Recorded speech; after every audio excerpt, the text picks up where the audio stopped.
Hi, I'm Carl Azus. Welcome to CNN Student News as we're kicking off our last week of shows before the holiday break. We begin today in Denmark, where week 2 of the UN's climate conference is getting underway. One of the big goals of this meeting was to put together a deal to reduce greenhouse gas emissions. World leaders, including President Obama, are heading to Copenhagen later on this week to try to finalize an agreement. But some analysts have said there hasn't been much progress so far, and there are some questions about how the deal would be paid for. Thousands of demonstrators in the streets of the Danish capital during the conference demanded that participants create a climate change agreement. Most of the protests have been peaceful. Some did turn violent. On Saturday, more than 900 demonstrators were detained by police. Nearly all of them were later released. Over in Thailand, authorities have detained 5 men who were on board a cargo plane that stopped to refuel there on its way from North Korea to Sri Lanka. The concern, what was inside? 35 tons of weapons, including rocket launchers and tubes that could be parts for missiles. Thai authorities say the men are facing charges of illegal weapons smuggling. Sri Lanka officials say there was no shipment scheduled to come in from North Korea. In the United States, President Obama is scheduled to sit down today with the heads of some of the country's biggest banks to talk about small businesses, ones that have 500 or fewer employees.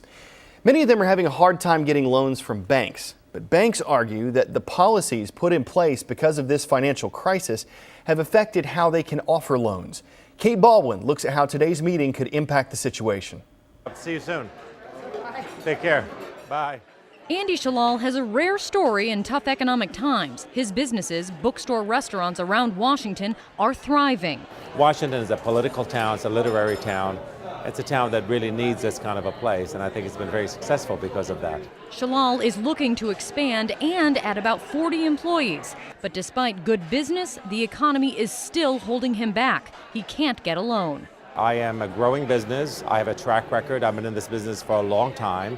I have good assets, great cash flow, great credit, and yet I still have a hard time trying to get enough money to be able to grow my business. The harsh reality many small businesses face, and something President Obama is now promising to tackle.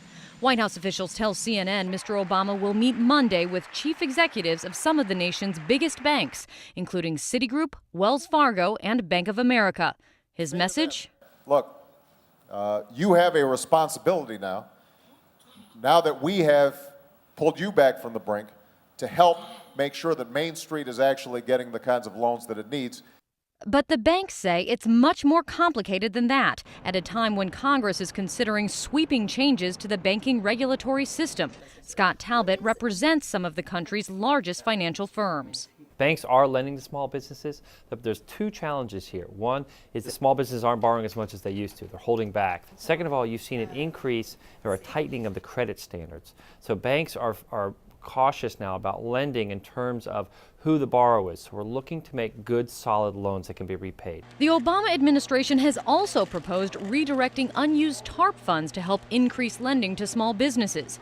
Andy Shalal says whatever the solution, he just hopes to start feeling the ripple effect soon. You need to really give that money back to the source that's going to provide the most amount of jobs, the most amount of economic stimulus for the economy, which is small businesses.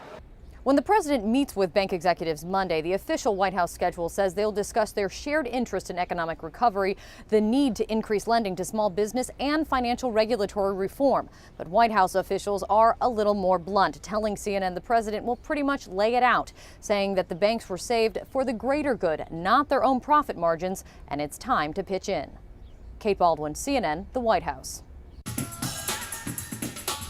Time for the shout out.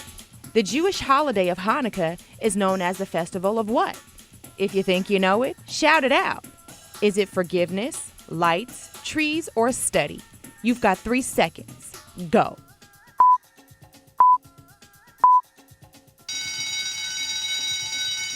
Hanukkah is the festival of lights. That's your answer, and that's your shout out. One of the most recognizable symbols of Hanukkah you see right here. It's the menorah, which is a type of candelabra. This one in New York is billed as the largest in the world. Part of the holiday's celebrations include lighting candles on each of Hanukkah's 8 nights. That's where the Festival of Lights name comes from.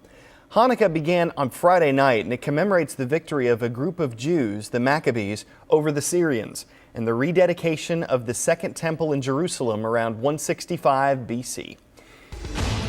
Some people in California are returning to their homes after being forced to evacuate because of potential mudslides.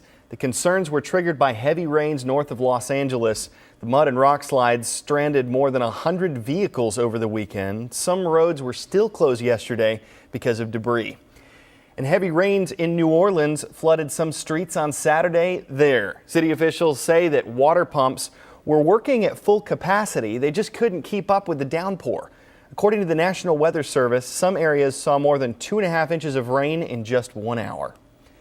Tiger Woods is one of the most famous athletes in the world, and when he's away from golf, it actually affects the entire sport.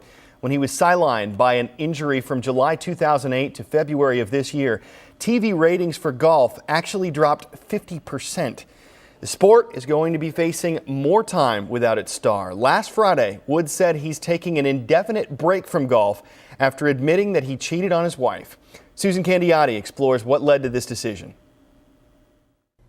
What a 2 weeks it's been for Tiger Woods. It all began Thanksgiving night with a minor accident. A few days later, he issued a statement on his website saying he would never let it happen again. A few days later, he talks about transgressions as allegations of affairs begin to swirl around him. And finally, Friday night, another statement in which he admits that he was not faithful to his wife. The statement reads in part, "I am deeply aware of the disappointment and hurt that my infidelity has caused to so many people, most of all my wife and children. I want to say again to everyone that I am profoundly sorry and that I ask forgiveness. It may not be possible to repair the damage I've done, but I want to do my best to try." And he adds, "After much soul searching, I have decided to take an indefinite break from professional golf. I need to focus my attention on being a better husband, father, and person."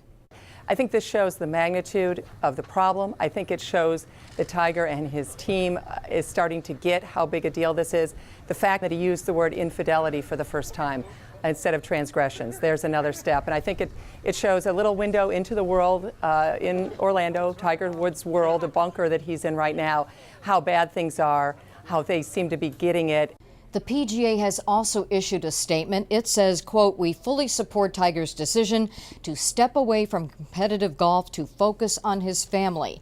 And on his website, fans also weighed in. About 50-50, some in favor, some not. One saying, quote, "I know the road to recovery takes time. Good choice on your part about hiatus." But another one said, "Maybe you learned your lesson, but at what cost?" Crisis experts say it may be time for Tiger to play the inside game. You have to get a really thick skin for the next couple months and say, I'm not going to read a newspaper, I'm not going to turn on the TV, and I'm going to do the business at hand. I'm going to walk the dog, I'm going to make breakfast, I'm going to change the diapers, and be the best husband that ever was for a little while. Will Tiger's absence on the greens make a difference? Experts say count on it. At some point, they say he may have to face an interviewer before he once again faces the public at a golf tournament. Susan Candiotti, CNN, New York.